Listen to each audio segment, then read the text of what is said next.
Hey, the Viking here in the garage. Why is this bald dude in his garage? Well, because a lot of successful businesses start in a garage. Anyhow, I want to talk to you today about becoming an overnight success and what it takes to do that. Well, I've put together a list of overnight success. There it is, short list. There's nobody on it.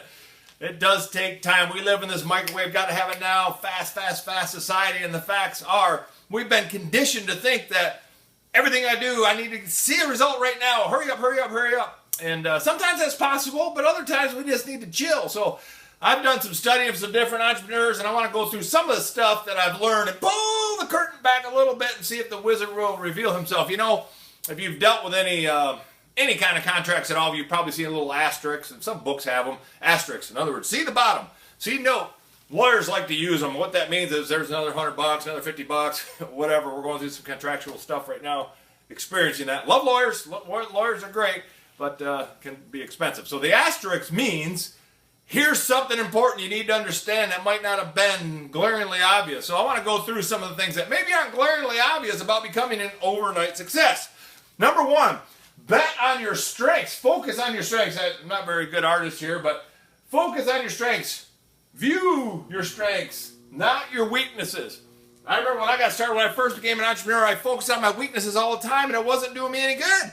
So what I finally ended up doing was surrounding myself who had some of the strengths where I had weaknesses, and then it gave me time to develop. For instance, interpersonal skills. I couldn't keep a team together, so I had to bring people around that were really, really nice until I could learn some of that. Some of you probably think I'm still working on it, which I am actually. Anyhow, so focus on your strengths. Next one is work. You got to get out and work. I love what Will Smith says about this. He talks about, I'm paraphrasing here, but he says, if we get on a treadmill, you and I get on a treadmill next to each other, one of two things is going to happen. He said, you're getting off first, or I'm going to the hospital. One of those two things. In other words, he's going to outwork so hard. He said, you may be better looking than me, you may be smarter than me, maybe more talented than me, yada, but I'll outwork you. So he talks about just working. He calls it beating on your craft day in, day out. And I just wonder how many people work at their craft. Next asterisk. Keep your business in perspective. I would say compare it to college. Many of you have a college degree. I went for 3.5 years, didn't get my degree. Matter of fact, I've got just probably beyond an associate somewhere. But think about it. If you went to college, you get a 4-year degree, a BA degree or whatever, and after 9 months of working 5 days a week, you went to the college office there and said, hey, I want my degree. They'd probably tell you, no, it doesn't work that way. You got to go the whole 4 years. You got to complete all these classes, whatever. Here's the issue with most entrepreneurs, where most of us are brought up as employees, and we think we'll work 40 hours a week or do these certain tasks, and this is the result. Well, with it being an entrepreneur, not only do you not know what those tasks are, not only can you not see every single step along the way, you don't have any clue how long it's going to take. Now, you know, if you have a system, there's some predictability, et cetera, but there's also a lot of variables, particularly when there's people involved. So keep your business in perspective compared to college, the work you put into college. Now, you know, some businesses take longer, shorter, whatever. Gary Vaynerchuk, he worked half of his life building his business before he ever had any massive success, before we even heard of him, is what he said. So, okay, that's the next one. Fall in love with the process. You're going to have ups and downs. I was just looking at some old paperwork and some pictures and things from when I first became an entrepreneur and thinking, man, what a bunch of good memories. I'm glad I kept all that stuff. Then I started thinking of what I was going through at the time. I'm like, whew, glad I got through some of that stuff, you know? So keep it in a perspective, but also fall in love with the process. You're going to have ups and downs. That's just the way it is. Not everything's going to go perfect just the way you want it to go, okay? Donald Trump in The Art of the Deal, I'm rereading that book right now, he says, in the beginning of the book, he starts it out by saying, I don't do business because I need money. I got plenty of money, I got more than I could ever spend. I do it because it's my art form. It's what I do. I love the whole process of it. And he knows there's going to be ups and downs in it, you know? So fall in love with that process, okay? Now the next one is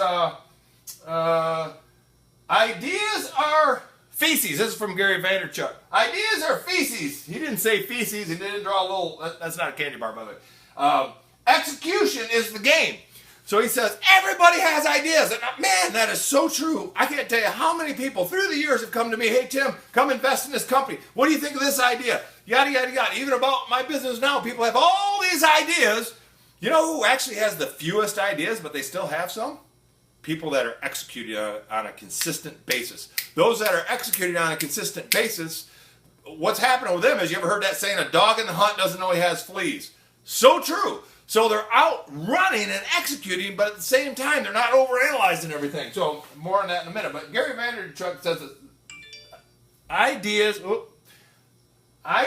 are feces, and execution is the game. Okay, so think of this.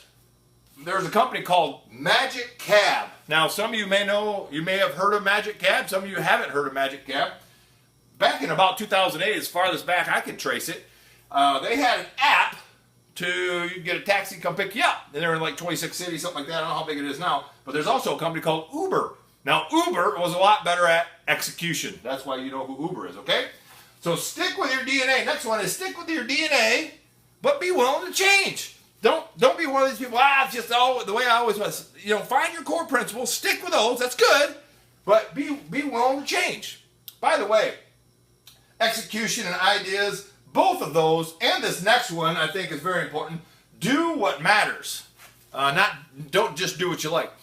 I don't know how to say this other than several people have come to me and asked me about a vision statement for our company. So I know Amy just talks to people about today, and she asked me about it, so I'm not talking, I don't even know who said it, but several people have come to me through the last really year and said, we need a vision statement, we need a vision, and that's true. But if you read up on most companies, they don't start with a vision statement. Matter of fact, I believe it was in the book Insanely Simple. Steve Jobs, that's a marketing company that handled all Apple's marketing. They were pushing Steve Jobs early on, about 5 years after the company was going, we need a mission statement. He said, we'll get a mission statement when we're good and ready, basically. And, they've had some come and go, but I don't think any company can say, we're the size company we are because we have a mission statement. But what they can say is, we want to stick with our DNA, our core values, which I believe are Judeo-Christian values that we'll run our company by, but we want to change. So a mission statement will evolve over time. The company has to, whatever organization you're with, you have to, learn. You're going to see so many things change. I think it can be very constricting if you come up with a mission statement too soon. Here's what Gary Vaynerchuk said.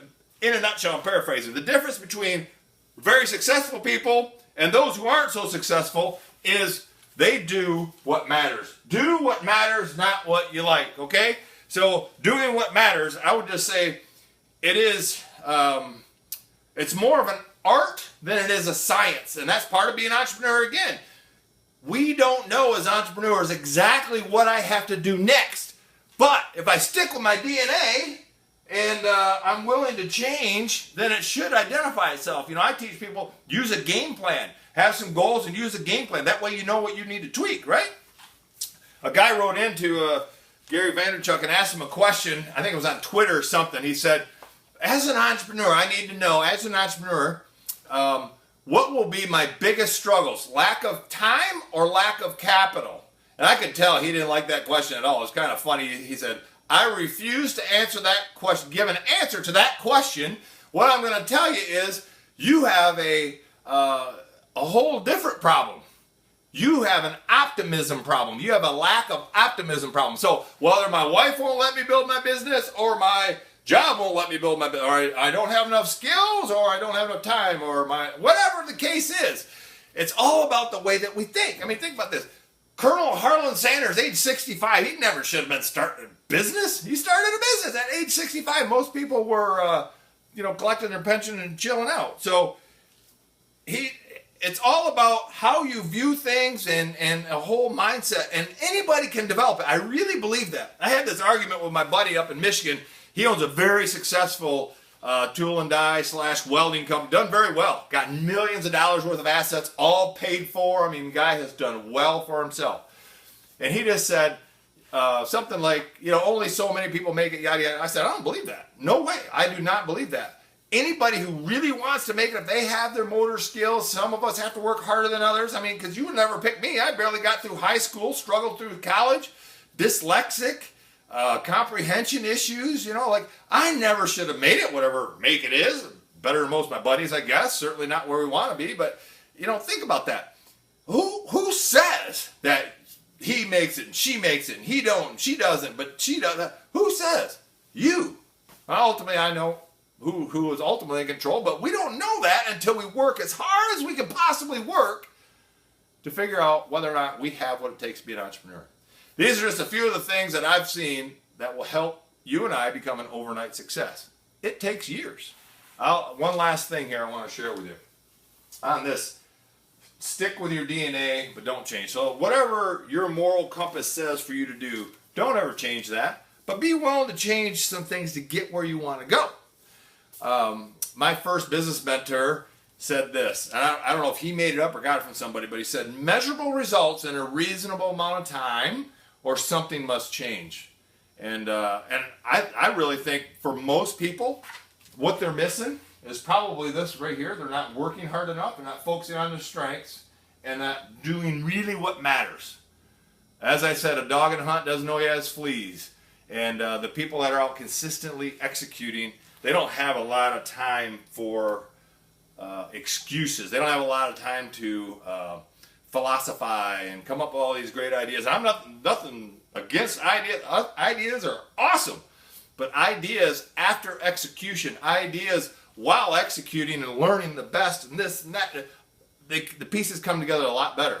I know this. When certain people come to me with ideas, I listen to them. These are people that maybe aren't executing really well. I still listen to them. Yeah, they can come up with some good ideas. Guys that are executing, come up with an idea, I really listen to them. Both ears.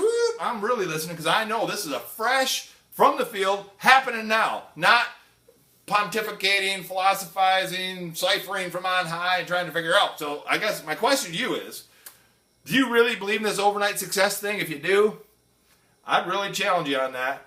Overnight success takes years, but anybody can have massive success as an entrepreneur.